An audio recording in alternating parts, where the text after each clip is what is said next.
गायत्री महामंत्र एक बार मेरे साथ दोहराएं। ओम भूर्भुवः स्वः तत्सवितुर्वरेण्यं भर्गो देवस्य धीमहि धियो यो नः प्रचोदयात्। ओम विश्वानि देव सवितः दुरितानि परासुव यद भद्रम तन्यासुव। ओम शांति ही शांति ही शांति ही सर्वारिष्टा सुशांतिर्भवतु। जिस तरह से मेरे अस्तित्व के अंदर संसार समा गया, उसी ही तरह से मेरे अस्तित्व का अपना एक स्वतंत्र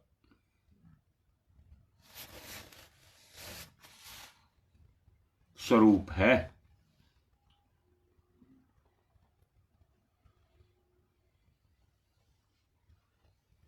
इसको बहुत अच्छे से ये समझेंगे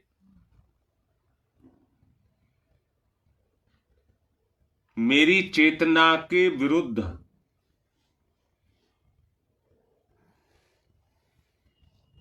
विपरीत कुछ ऐसे तत्व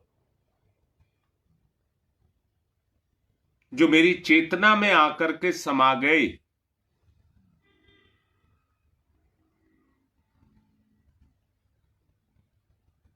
अब वो मेरे आकार को धारण कर चुके हैं।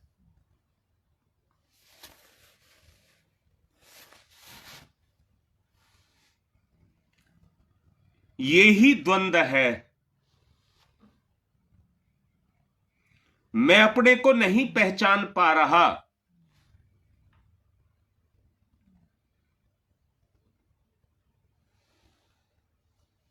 और ना पहचानने के कारण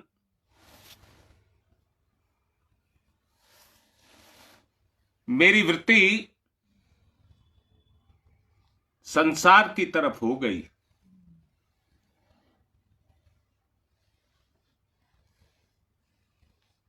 बहुत अच्छे से ये कहना चाहूंगा,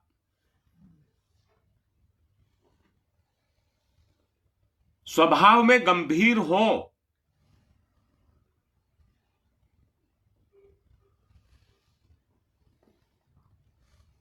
और अपने आप को पहचाने। वास्तव में मैं क्या हूं उसको पहचाने।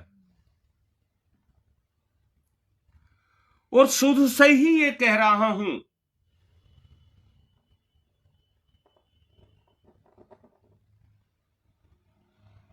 इन द्वंद्वों को निकालने की क्षमता जब तक हमारे अंदर पैदा नहीं होगी, तब तक हम कुछ नहीं कर सकते।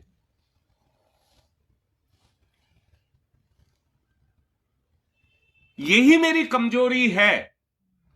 एक बात पर स्थिर होते हैं, यही मेरी कमजोरी है। अच्छा, क्या कमजोरी है? सबसे पहले यह बात सोची जाए, क्या कमजोरी मेरी है?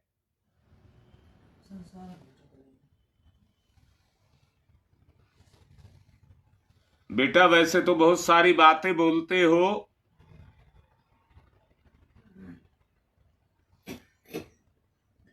ये मत कहना लोभ मोह काम क्रोध मेरी कमजोरी है ना, ये नहीं कहना। परंतु ये बताइए मेरी कमजोरी क्या है?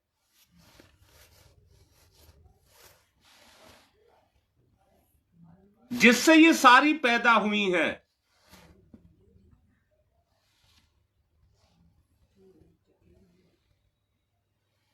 तुम्हारी मां कह रही है द्वंद्व। अब मैं आपसे पूछ रहा हूं, नहीं बेटा, छुटकारा तो तब पाओगे जब उसे पकड़ लोगे।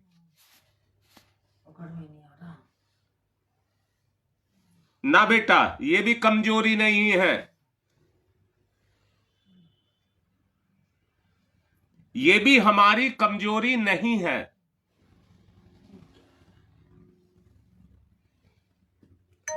ना बेटा योगेश, ये भी कमजोरी नहीं है।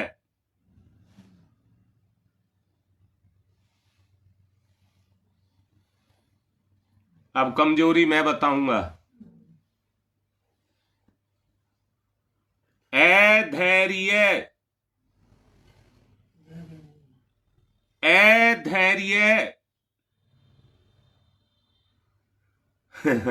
शकुंतला, संकल्प शक्ति तो तब आएगी जब धैर्य होगा।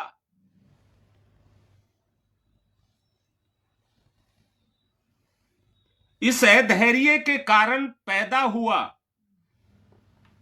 अहंकार। अहंकार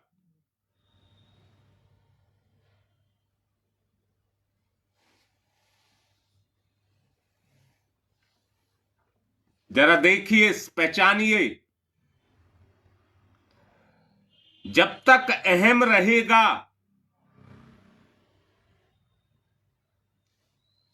आप किसी को बर्दाश्त नहीं करेंगे। कोई भी शक्ति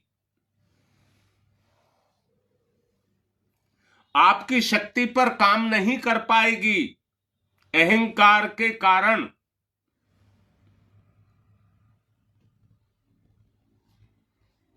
कोई शक्ति काम नहीं कर पाएगी।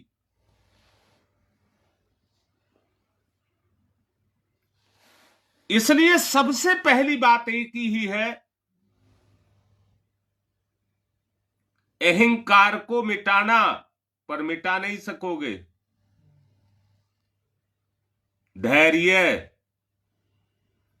धैर्य माने सहन करने की क्षमता। हाँ, बता रहा हूं बेटा, सब बताऊंगा, पर तुम करोगे जो मैं बता रहा हूं।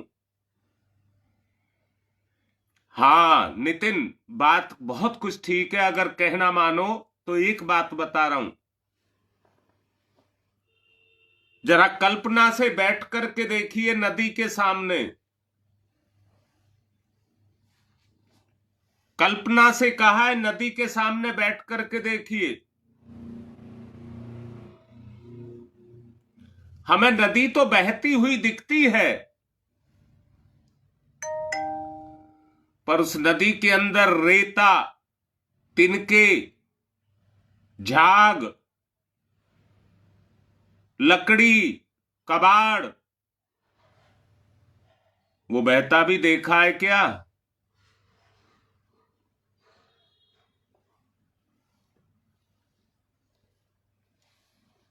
ऐसे ही हमारी जिंदगी में भी समय की गति है, समय की गति।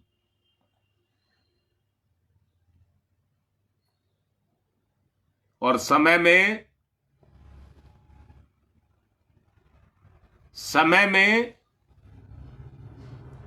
तरह तरह की, समय कभी एक सा नहीं रहता। समय कभी एक सा नहीं रहता।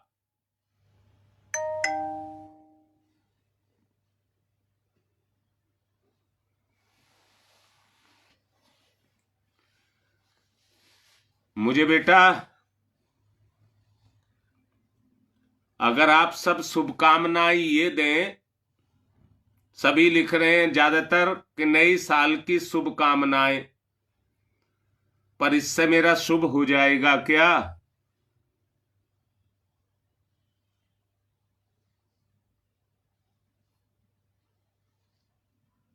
हाँ योगेश, यहां मैं कहूंगा नदी का अपना एक संसार है। जैसे आपके जीवन में समय बह रहा है, ऐसे ही नदी का अस्तित्व जल के कारण है। नदी का अस्तित्व जल के कारण है। अब वो जल बह करके जा रहा है कहां? अपने स्रोत में। जी बेटी, अंदर की शांति। अंदर की शांति का मतलब यह है बेटा, क्या तुम अपने आने वाली समय की गति को रोक सकते हो?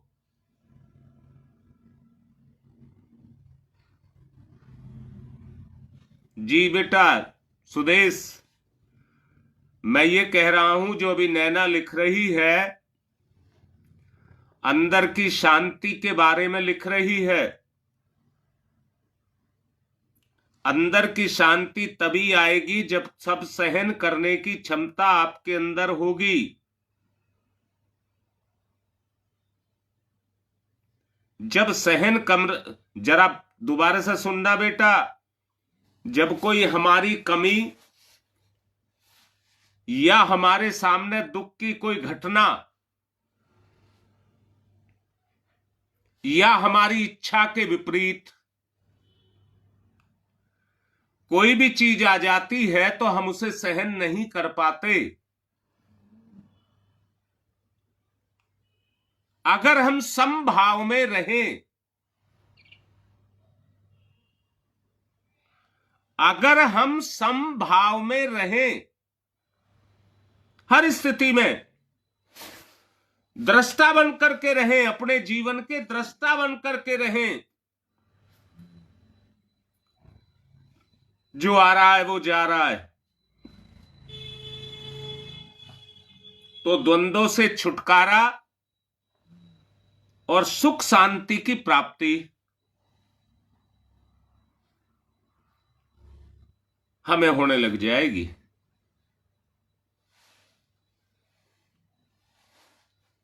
हमें होने लग जाएगी। अब मैं एक बात कहूंगा, जरा मेरा कहना मानो, कैसे होगी। अभी शकुंतला लिख रही थी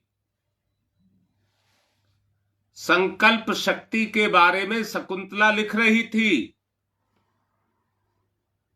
जरा खोज करो कहां है वो स्थिरता। इस समय तुम मेरे से बात कर रहे हो तो बातों से संकल्प, भाव से संकल्प जग रहा होगा। अब उस संकल्प को पहचाने, कहां छुपा है वो संकल्प जो मेरे अंदर है। हाँ बेटा, संभाव तभी होगा, जीवन के बाहर निकलो बेटा। दीपा बेटा, जीवन के बाहर निकलो। जैसे हम नदी को देखते हैं बाहर बैठ करके, ऐसे अपने जीवन को बहते हुए देखो। ये जा रहा है, ये जा रहा है, ये जा रहा है।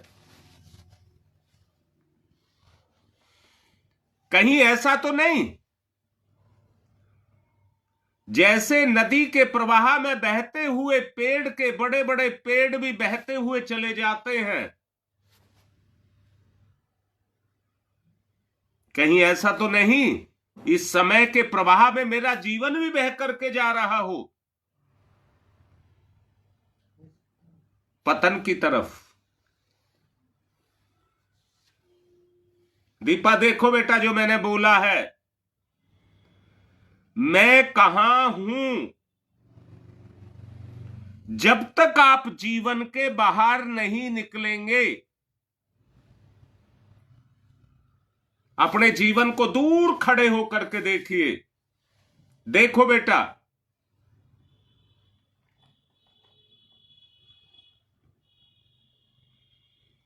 शाबाश नैना, बिल्कुल बिल्कुल बिल्कुल उतनी ही ऊर्जा मिलेगी, ये बिल्कुल फैक्ट कहा है। अब बेटी केवल एक बात देख, शक्ति का स्रोत कहां है, वही संकल्प है। शक्ति का स्रोत कहां है, वही संकल्प है।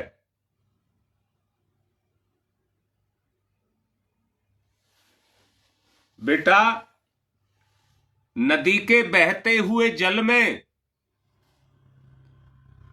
किनारों से जब बीच की तरफ चलते चले जाते हैं तो प्रवाह भी तेज मिलता है, किनारे पर उतनी तेज नहीं मिलता जितना तेज नदी के बीच में जाकर के मिलता है।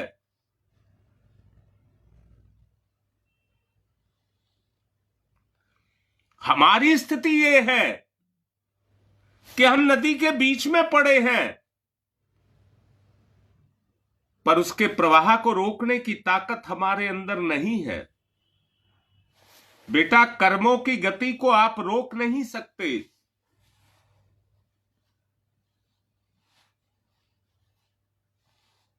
कर्मों की गति को आप रोक नहीं सकते।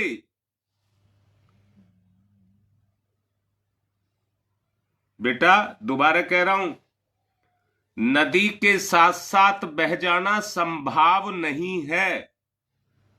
नदी के साथ साथ बह जाना संभव नहीं है। शाबाश नैना, सब देखो, जैसे ये लड़की देख रही है, सब देखो। इच्छा शक्ति कहां से उठ रही है?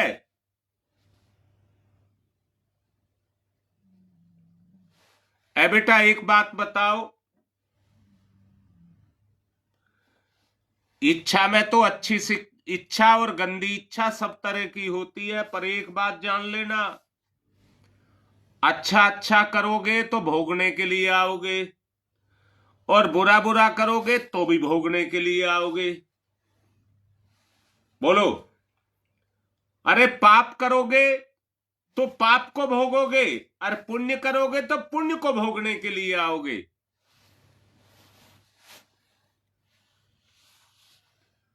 संभाव का मतलब है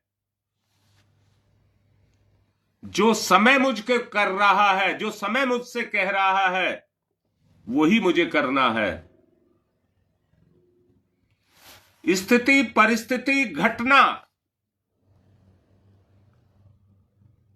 सबको देखिए।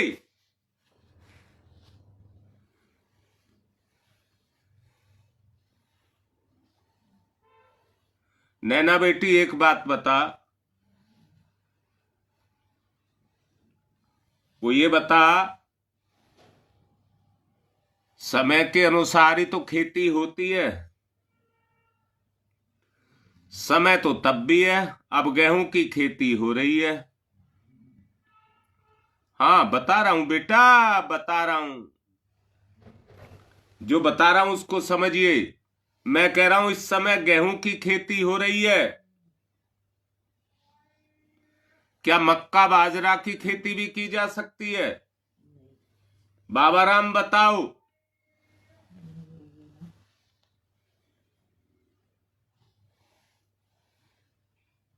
किसी भी काम को करने के लिए एक माहौल चाहिए, एक माहौल चाहिए।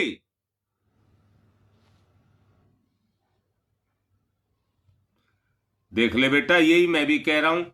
मुझे एक बात बता, जो नैना अभी लिख रही है, जरा इसकी ही बात को मानिए और ये बताइए, अगर उस तरह का माहौल आपको ना मिले, तालमेल की बात कर रही है, अनुशासन की बात कर रही है, बताइए कैसे विकसित होगा?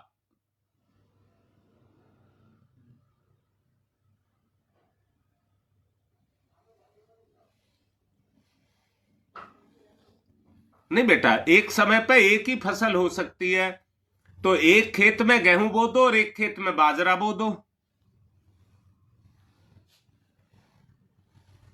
बताइए, ऐसा हो सकता है क्या? क्योंकि ये समय बाजरे का नहीं है। देखिए, बाबा राम भी लिख रहा है, वो खेती करता है।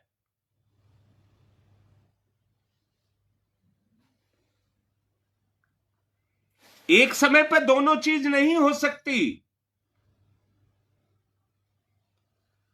इसलिए उस तरह का माहौल बनाना पड़ेगा जहां पे बुराई की खेती ना हो। और मैंने अभी कहा है, पुण्य करोगे तो भी भोगने को आओगे और पाप करोगे तो भी भोगने को आओगे।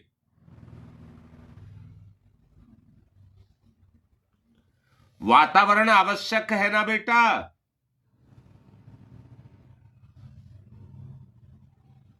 अब मुझे एक बात बताओ बेटा,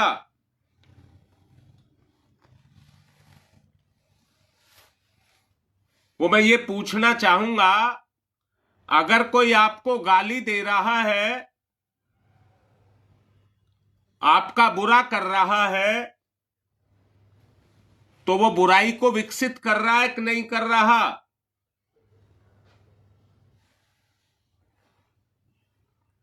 जो आपके विरुद्ध कर रहा है, आपके अनुकूल नहीं है। अब मैं गलत बात क्यों कहूं, अच्छी अच्छी बात ना कहूं? अच्छी बात ये कहना चाहता हूं, जो कुछ मैं आपको समझा रहा हूं वो अच्छा है या बुरा?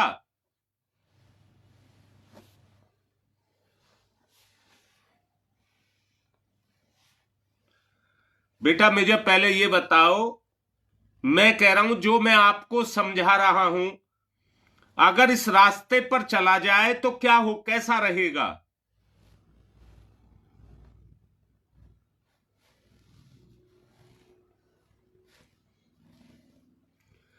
जो गुरुदेव ने हमें रास्ता बताया उस पर हम चलें तो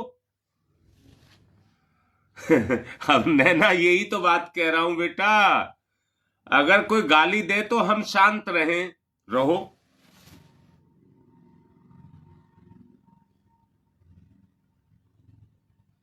अब ये देखिए, ये कहां, जो मैं अभी तूने लिखा है बेटी, ये बता, ये संकल्प कहां से आएगा? अब ये मैं भी यही कह रहा हूं बेटा,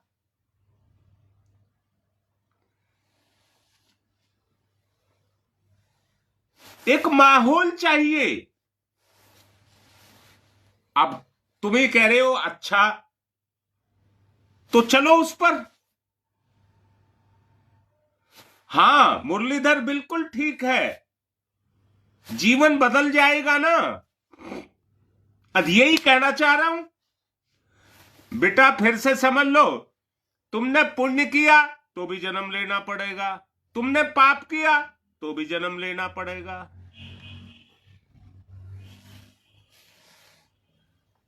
तो सबसे बड़ी चीज है अपने अच्छाई और बुराई को बराबर कर देना।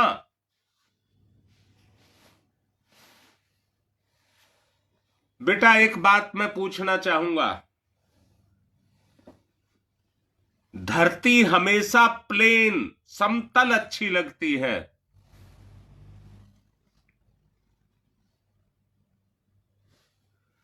समतल धरती अच्छी लगती है,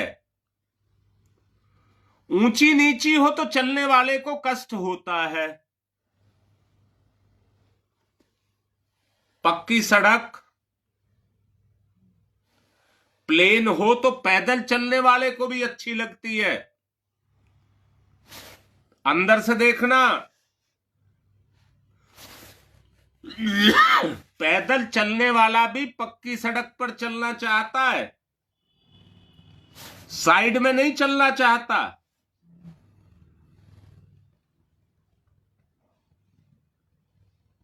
बेटा सुख दुख, सुख भी सुख टीला है तो दुख खड्डा है, सुख टीला है तो दुख खड्डा है, और दुख की पूर्ति सुख से कर दें तो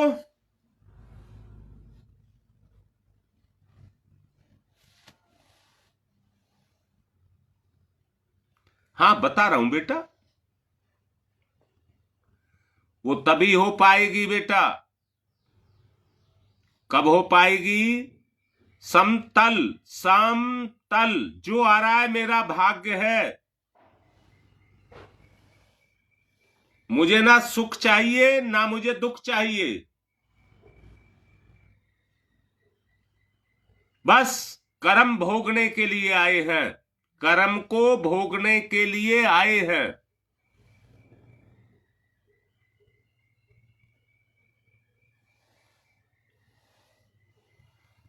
अब कैसे होगा?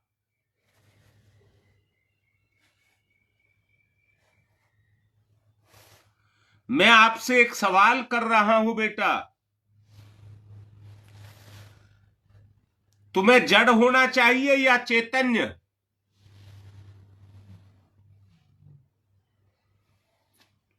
तुम्हें जड़ होना चाहिए या चैतन्य? और तुम हो क्या?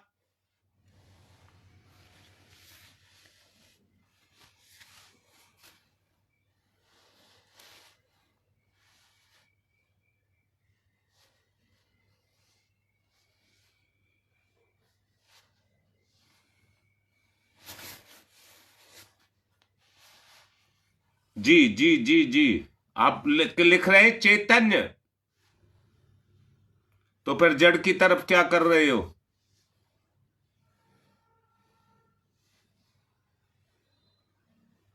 जी नैना बिल्कुल ठीक लिख रही है बेटा, ये सब लिख रहे हैं हम चैतन्य हैं, तो चैतन्य की तरफ चलो।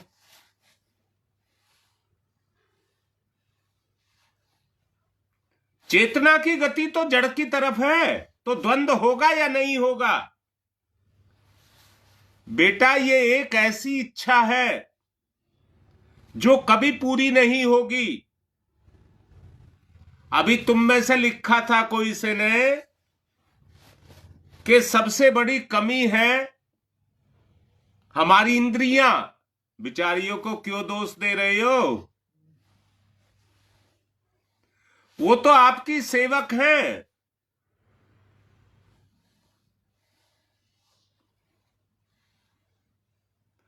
आप वहां जाओ ना जहां कमी छुपी हुई है, उस जगह पर जाओ।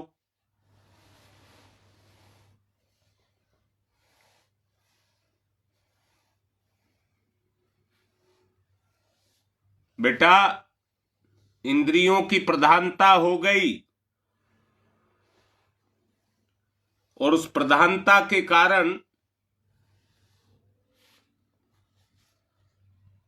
हम उनकी इच्छाओं को पूर्ण करने में लगे हैं, परंतु उनकी इच्छाओं का खड्डा इतना बड़ा है, रबड़ की झोली है, जितना डालते हो उतना नीचे लटक जाती है बोझ के कारण। बोझ के कारण अपनी वृत्ति को बदलिए, वृत्ति को बदलिए। दोष देने से कुछ नहीं होगा। सांप की निकलने के बाद जो उसकी लकीर बच जाती है, उसको पीटने से कुछ नहीं होगा।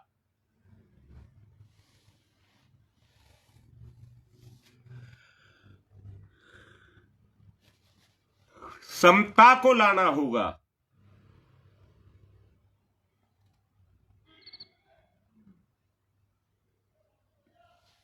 बेटा एक बात बताओ, संसार के किसी सुख को पाकर के आप उसको अपनी चेतना में जगा लेते हैं या नहीं जगा लेते हैं?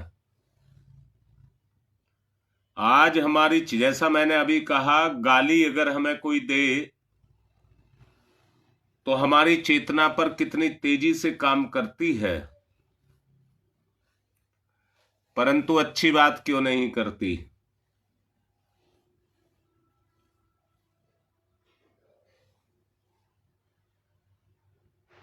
याद रखना, अगर समभाव की क्रिया चलने लगी तो आपकी चेतना में बसा हुआ आपका संसार लुप्त होने लग जाएगा। आपकी चेतना में बसा आपका संसार लुप्त होने लग जाएगा।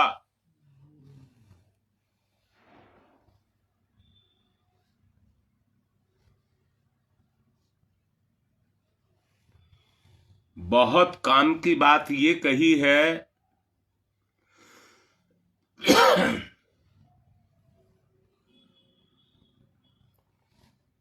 कि चेतना के स्रोत को पहचानिए।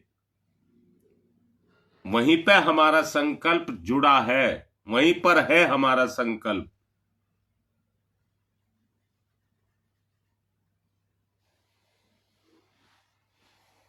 बेटा, मैं अभी 2-4 दिन से यही साधना कर रहा हूं।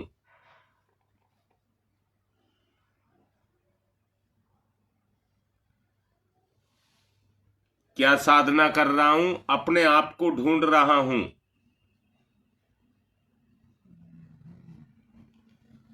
क्या पाया मैंने? मैंने ये पाया, दुनिया में मेरे जैसा तो कोई है ही नहीं।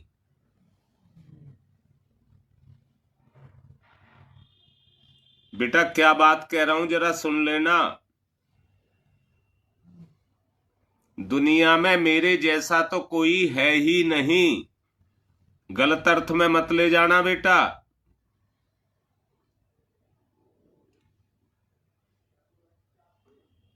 मैंने ऐसा क्यों देखा? मैंने इसलिए देखा कि मेरे आंतरिक विचार तो किसी के साथ मिलते ही नहीं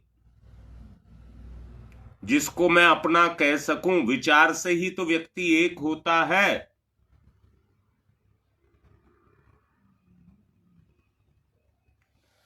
सब अपनी अपनी इच्छा शक्ति के द्वारा सबको अपनी तरफ खींचने में लगे हुए हैं। मेरे जैसा हो जा, मेरे जैसा हो जा, मेरे जैसा हो जा। मेरी नाक कट गई, तुम भी कटवा लो, फिर कौन किसको नकटा कहेगा। सब मेरे जैसे हो जाए।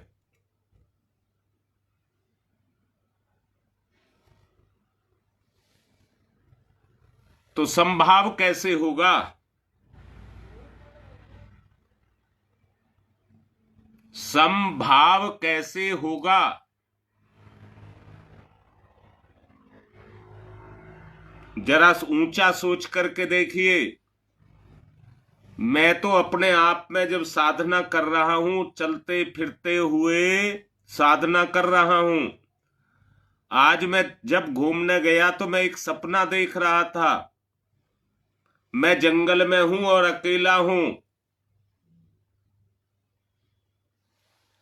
साधु संत की तरह से वहां पर जीवन को जी रहा हूं।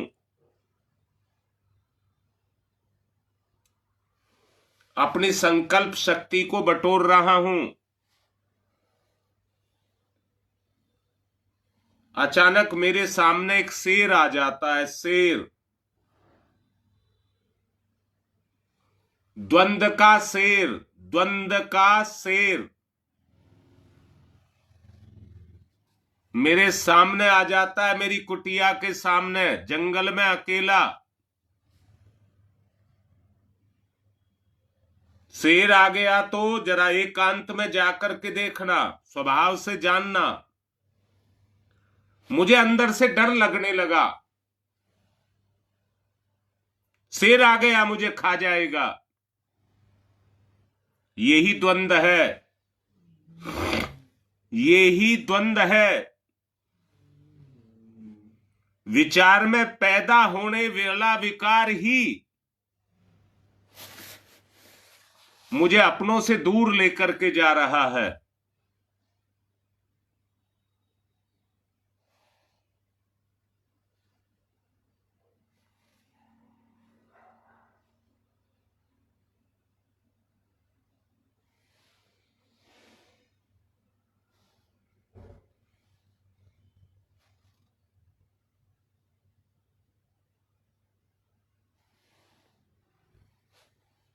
मुझे दूर नहीं जाना।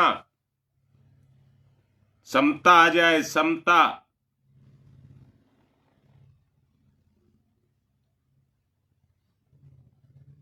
देख बेटा, पहचान अपने आप को। नैना लिख रही है। बेटा, लिखने को तो आप कुछ भी लिख सकते हैं, पर सच्चाई आपके अंदर है। बता, तेरी दुनिया में तेरा जैसा कौन है? बोल बेटा, तेरी दुनिया में तेरे जैसा कौन है? इतना बड़ा परिवार लेकर के भी अकेली। सबको कह रहा हूं, समभाव होने का मतलब यह है जहां पर हम एक होने लग जाएं,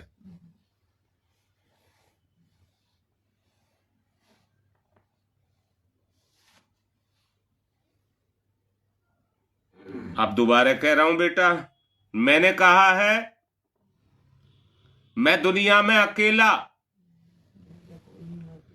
मैं किसी का नहीं, मेरा कोई नहीं, सब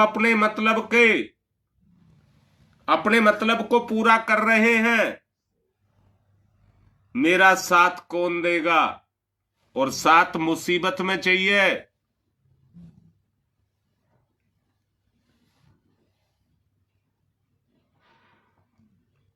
मुझे एक बात बताओ बेटा, सच बताना, इंद्रियों की इच्छा पूर्ति करने के लिए,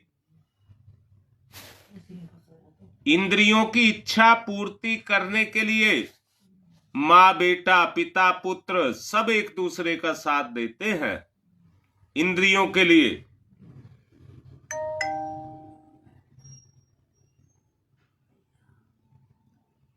परंतु अब दूसरी तरफ कह रहा हूं, चेतना की पूर्ति, आत्मा की पूर्ति के लिए कौन किसका साथ दे रहा है?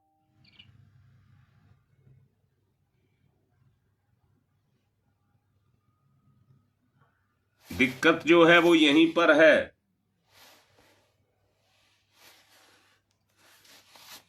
सिर्फ एक ही बात कहूंगा, अभी बात पूरी नहीं है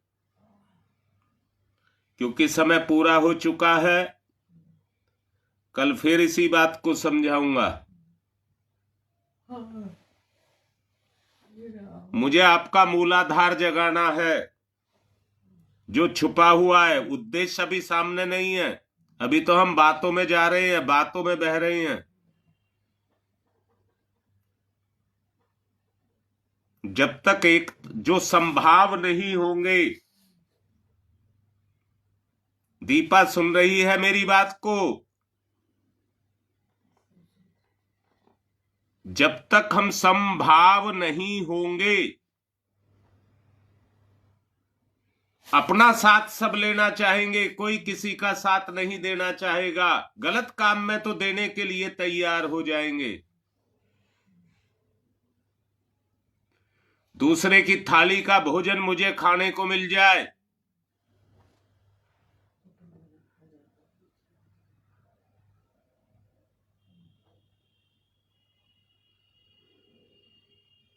दूसरे का अधिकार मुझे मिल जाए, मैं सब पर राज करूं,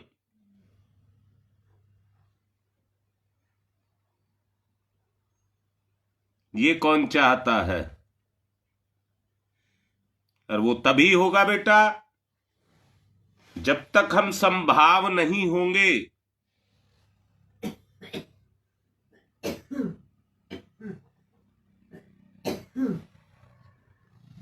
प्रयास करिए संभाव होने का। ओम भूर्भुवः स्वः तत्सवितुर्वरेण्यं भर्गो देवस्य धीमहि धियो यो नः प्रचोदयात्। ओम भूर्भुवः स्वः तत्सवितुर्वरेण्यं भर्गो देवस्य धीमहि धियो यो नः प्रचोदयात्। ओम भूर्भुवः स्वः तत्सवितुर्वरेण्यं भर्गो देवस्य धीमहि धियो यो नः प्रचोदयात्। ओम भूर्भुवः स्वः तत्सवितुर्वरेण्यं भर्गो देवस्य धीमहि धियो यो नः प्रचोदयात्। ओम भूर्भुवः स्वः तत्सवितुर्वरेण्यं भर्गो देवस्य धीमहि धियो यो नः प्रचोदयात्। ओम भूर्भुवः स्वः तत्सवितुर्वरेण्यं भर्गो देवस्य धीमहि धियो यो नः प्रचोदयात्। ओम भूर्भुवः स्वः तत्सवितुर्वरेण्यं भर्गो देवस्य धीमहि धियो यो नः प्रचोदयात्। ओम भूर्भुवः स्वः तत्सवितुर्वरेण्यं भर्गो देवस्य धीमहि धियो यो नः प्रचोदयात्। ओम भूर्भुवः स्वः तत्सवितुर्वरेण्यं भर्गो देवस्य धीमहि धियो यो नः प्रचोदयात्। ओम भूर्भुवः स्वः तत्सवितुर्वरेण्यं देवस्य धीमहि धियो यो नः प्रचोदयात्। ओम भूर्भुवः स्वः तत्सवितुर्वरेण्यं भर्गो देवस्य धीमहि धियो यो नः प्रचोदयात्। ओम भूर्भुवः स्वः तत्सवितुर्वरेण्यं भर्गो देवस्य धीमहि धियो यो नः प्रचोदयात्। ओम भूर्भुवः स्वः तत्सवितुर्वरेण्यं भर्गो देवस्य धीमहि धियो यो नः प्रचोदयात्। ओम तमसो मा ज्योतिर्गमय तमसो मा ज्योतिर्गमय तमसो मा ज्योतिर्गमय असतो मा सद्गमय असतो मा सद्गमय असतो मा सद्गमय मृत्योर्मामृतं गमय मृत्योर्मामृतं गमय मृत्योर्मामृतं गमय। तमसो मा तमसो मा तमसो मा ज्योतिर्गमय ज्योतिर्गमय ज्योतिर्गमय असतो मा अस्तो मा अस्तो मा सद्गमय सद्गमय सद्गमय मृत्योर्मा मृत्योर्मा मृत्योर्मा अमृतम गमय अमृतम गमय अमृतम गमय। दोनों हाथ रगड़िए मुख पर फिराइए।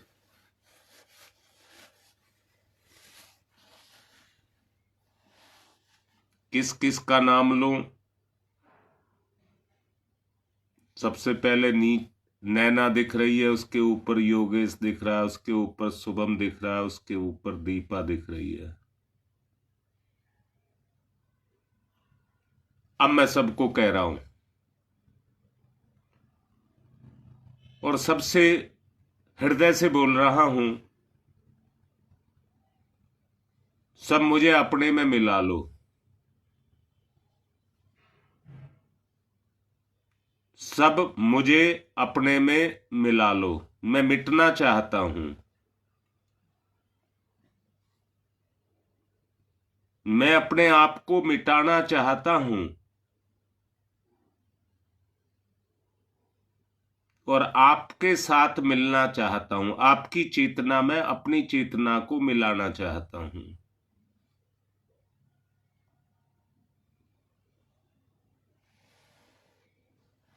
कैसा भाव लग रहा है?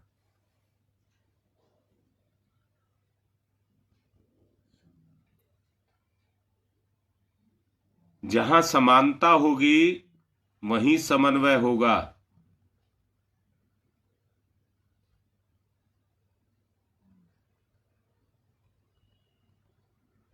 वहीं पर संभाव भी पैदा होगा।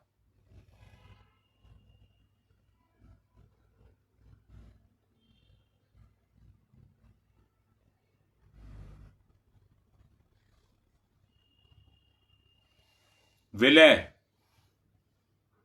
समर्पण, इसी को कहते हैं। अगर संभव हो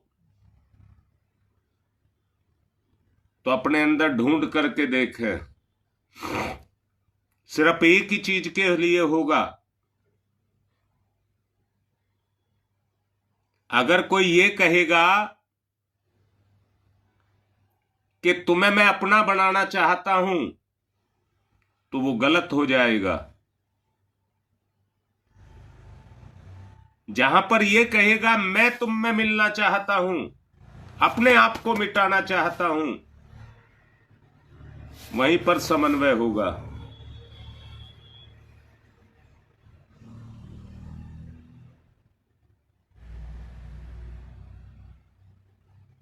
जरा बहुत ध्यान से, गौर से अपने आप को देखना। कल इसी बात को फिर समझाएंगे। आज की बात को यहीं पूर्ण कर रहा हूं।